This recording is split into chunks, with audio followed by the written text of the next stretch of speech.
Hello potential viewers, welcome to my channel. Sometime around August 20th, 2020, news broke that big rideshare companies Uber and Lyft were threatening to shut down their operation in California. If this shutdown was to take place, it would effectively halt the revenue streams of tens of thousands of people and even entire livelihoods of some of those.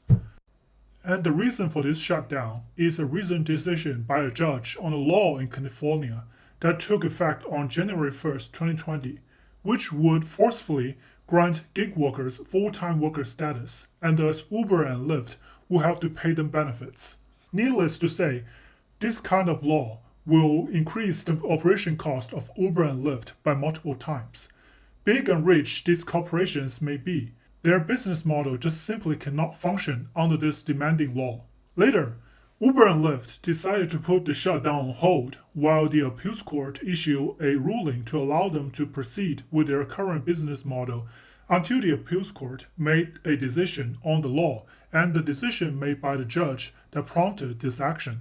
It was actually not that hard to see this reaction from Uber and Lyft once we recognize what this law essentially requires of their business model. The most obvious factor that allows companies like Uber and Lyft to succeed is that it established a platform allowing normal people to put their spare resources onto the market for trade.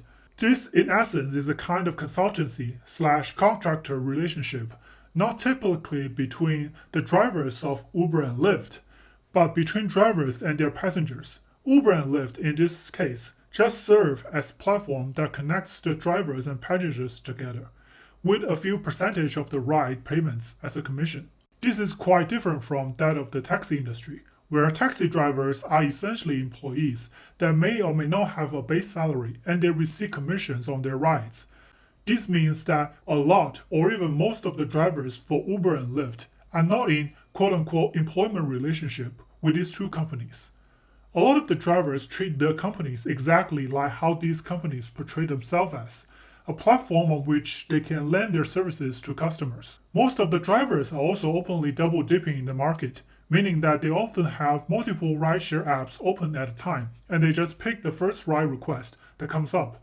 The media like to frame it as some kind of modern-day exploitative practice, but like almost all anti-corporate and anti-big company narratives, they can be right or even insightful on some cases, but they tend to oversimplify the situation and the dynamic between the parties in the market. So therein lies some of the key problems of treating the drivers as full-time employees. These factors include, but are not limited to: 1. The drivers will either effectively be stripped of their access to other platforms, or the companies will have to pay the same person full wages and benefits, which is obviously not feasible to the companies. 2. That the vast advantages of the business model of Uber and Lyft is the flexibility it introduces is fundamentally not suitable for the full-time classification.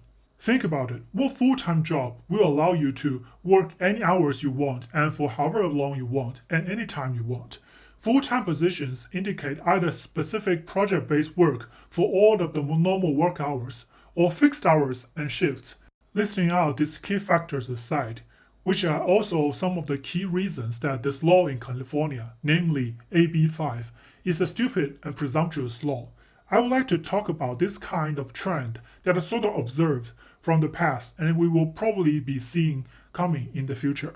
Now, if you are unlucky enough to have watched this irritating video of Adam Ruins Everything about Airbnb, you can easily tell some of the ways and methods of attack from the legacy industries onto the new industries.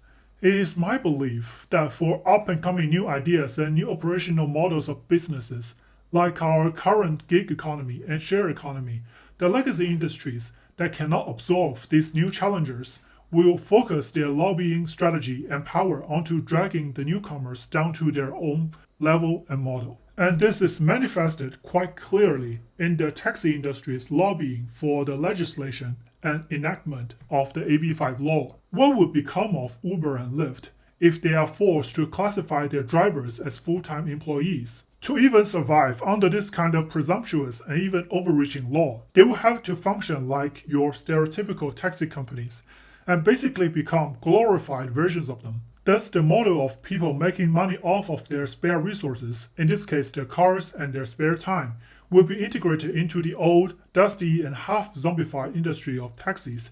And guess what? Most of the people who are open to drive people places occasionally for a fee don't want to work for a taxi company.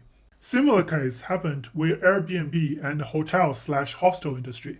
In this case, it was not the accusations on how homeowners are undercompensated or how the renters are overpaying. One of the ethical allegations against Airbnb made by the mainstream media and activists was the same old tricks used by them to get social clubs, student organizations, and any sort of organization in line or face severe repercussions, the racism claim, claiming that since individuals are allowed to rent out their houses and screen their renters, racism runs rampant.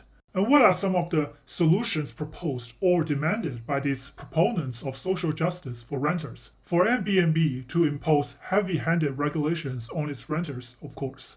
They need to make sure either their renters follow a quota imposed by the platform or be stripped of any access or right to screen their renters. Does that sound familiar to you? Yeah, it sounded just like the hotel industry, except that big hotels can afford to not screen their guests, while individual homeowners rarely can afford messy and even criminal guests. It should not be strange nor absurd to suggest that a war is being waged against the share economy model, and battles are being fought on all fronts. And the battle of AB5 is just one of these battles. One can easily see what the industry of people driving others to destinations will become. That with many people already owning cars, it will be completely natural that people put their driving time and car usage on the market to serve others. It makes both economic and environmental sense. But this kind of economy model calls for the decentralization of services delivery and brokerage. And pretty radical if you think about it, in terms of allowing parties inside of the market to freely associate and establish business relationships. This, whether intentionally or not, will slowly eat away the grounds of the middleman and middle managers and gatekeepers of the market, and destabilize the market order that enabled them. And if they cannot pivot and join, wars will get waged and lobbyists are the foot soldiers. That will be all for my video today. Hope you like it. I hope to see you next time.